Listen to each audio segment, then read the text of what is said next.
Hello everyone, welcome back to our channel Angel Ritwika ব্লগে সবাইকে জানাই স্বাগত।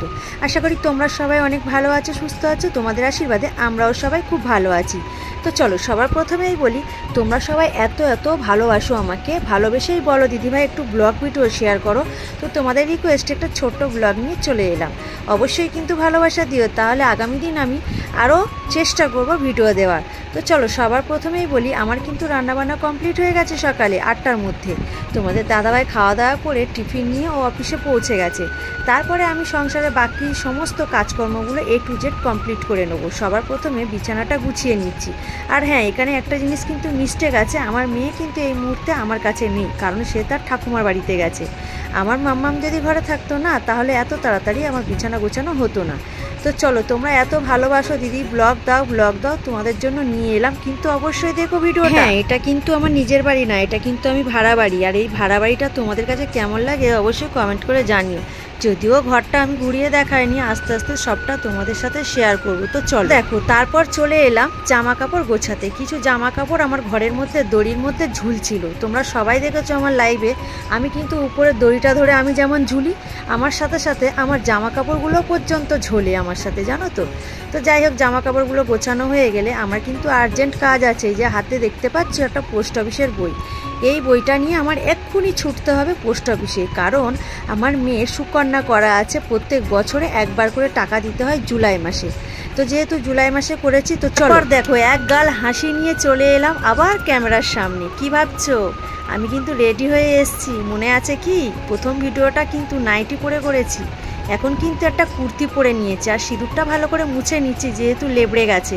তো যাই হোক, আমার কুর্তি পরা হয়ে গেছে। এবার চুলটা ভালো করে সুন্দর করে বেঁধে নেবো, বেঁধে একটা গার্ডার লাগিয়ে নেবো। গার্ডার লাগিয়ে নিয়ে কোনো রকম একটুখানি মুখটা ভালো করে মুছে নেবো। তোমরা সবাই ভালো করে জানো যে আমি কিন্তু কোনো মেকআপ করি না, ঠিক আছে? আমার কিন্তু মেকআপ ছাড়াই আমার সব কিছু, ভিডিও বলো লাইভ বলো যাই দেখো না কেন, আমার কিন্তু মেকআপ ছাড়াই সব কিছু। আমি কিন্তু মেকআপ করি না, কোনো ফিল্টারও দিই না। তো চলো আমি একটু সিঁদুর পরে নিচ্ছি। আর হ্যাঁ, অবশ্যই ঠোঁটে কিন্তু একটু লিপস্টিক দেবো। কেন বলো তো, আমি না লিপস্টিক দিতে বেশি ভালোবাসি, তাই ঠোঁটে একটু লিপস্টিক দিয়ে নেবো। তো দেখো, এখান থেকে একটা লিপস্টিক বার করে নিলাম। এই লিপস্টিকটা কিন্তু শুধু বাইরে যাওয়ার জন্য ইউজ করি, এটা একদম হালকা কালার বলতে পারো। আর ডিপ কালার যে লিপস্টিকগুলো, ওগুলো ভিডিওর জন্য ব্যবহার করি। তো এই হালকা কালার লিপস্টিকটা পরে আমাকে কেমন লাগছে অবশ্যই কিন্তু কমেন্টের মাধ্যমে জানিয়ে। তাহলে চলো যাওয়া যাক। তো চলো, আমার সাজুগুজু রেডি হয়ে গেছে। আমি সিম্পলভাবেই সেজে নিয়েছি। দেখো, ঠোঁটে হালকা কালার লিপস্টিক পরেছি। আর এই হচ্ছে আমার বই, এই বইটা যাবে আমার পকেটে, ঠিক আছে? এই যে পকেটে বই গেল। আর হচ্ছে এই একটা পেন নিয়ে নিলাম, কারণ আমার লিখতে লাগবে। তো চলো, যাওয়ার সময় অবশ্যই তোমাদের সবটা শেয়ার করবো। চলো, একদম রেডি। কেমন লাগছে অবশ্যই কমেন্ট করে জানিও। চলো। আর হ্যাঁ, আমি না টাকা নিতে ভুলে গেছি, এখন আবার টাকাটা নিলাম, ঠিক আছে? তো টাকাটা দেখি এখানেই নিয়ে নিই। আমার ভয় লাগছে যদি পকেটের ভিতর থেকে সব পড়ে যায়। একটার মধ্যে সব নিয়ে নিয়েছি। তো চলো, আমি একটুখানি গায়ে বডি স্প্রে দিয়ে নেবো, কারণ আমার বডি স্প্রে সব থেকে ভালো লাগে। আমার সাজের মধ্যে লিপস্টিক, বডি স্প্রে আর একটা ভালো জামা হলেই হবে, তাছাড়া আমার কোনো সাজগোজের ব্যাপার নেই।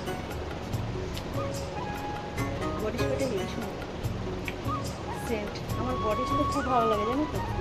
তোমাদের কার কার ভালো লাগে অবশ্যই কমেন্ট করে জানিও।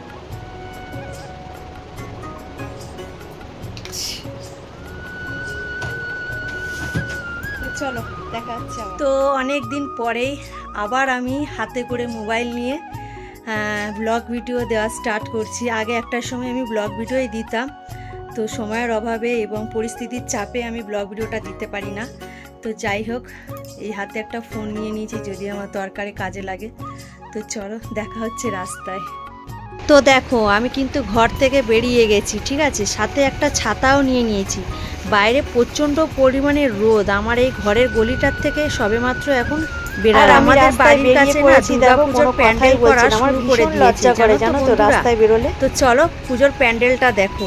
এই যে আমাদের বাড়ির কাছেই কিন্তু এটা, সামান্য জাস্ট একটুখানি ক্লিপ নিয়ে নিলাম। তারপরে দেখো, আমাদের এই পোস্ট অফিসের রাস্তার সামনে একদম চলে এসেছি। চলো, আমি পুরোটা তো দেখাতে পারবো না, এলাও। আমার পোস্ট অফিসের সমস্ত কাজ কমপ্লিট হয়ে গেছে। আর আমি যে রোড ধরে গেছিলাম সেই রোড ধরে কিন্তু আর বাড়ি আসছি না। কি বন্ধুরা, কি মনে হচ্ছে গ্রামে এসছি? না, গ্রামে আসিনি জানো তো, পোস্ট অফিসের গলি দিয়ে এই বাড়িগুলো পড়ে আর কি। এই গলি দিয়ে গেলে না অনেক শর্টকাটে যাওয়া হয়, মানে অনেক তাড়াতাড়ি বাড়ি পৌঁছে যাওয়া যায়। তো ওই কারণে আমি এই শর্টকাটে নিরিবিলি জায়গা দিয়ে পৌঁছে যাচ্ছি। পুরো একদম মনে হচ্ছে যেন গ্রামের রাস্তা, তাই না? গ্রামের রাস্তাও কিন্তু এরকমই, আর চারিপাশে গাছপালা সবুজের সবুজ। আমার খুব ভালো লাগে জানো তো। আমি যতবারই এই দিকে আসি ততবারই এই রাস্তা ধরে আমি বাড়ি আসি।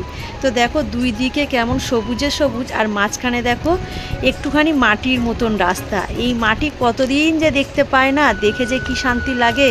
মনে হয় যেন আমার নিজের বাড়ি থাকলে, নিজের বাড়ির সামনে যদি এরকম মাটি থাকতো তাহলে কী যে ভালো লাগতো বলে বোঝাতাম না।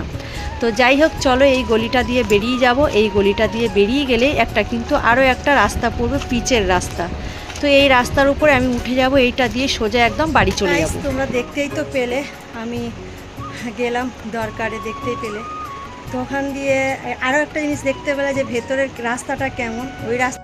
যাই হোক, ভিডিওটা কিন্তু আমি এইখানেই শেষ করব। আর আরও একটা কথা বলে দিই, আমার চোখ মুখের অবস্থা থেকে বুঝতেই পারছো কী অবস্থা হয়ে গেছি। তো যাই হোক, চলো আমার এই ভিডিওটা তোমাদের কাছে কেমন লাগলো অবশ্যই কমেন্টের মাধ্যমে জানিও। হ্যাঁ, এই ভিডিওটা এডিট করতে আমার ভীষণ অনেক টাইম লেগে গেছে, আমি পুরো পাগল হয়ে গেছি।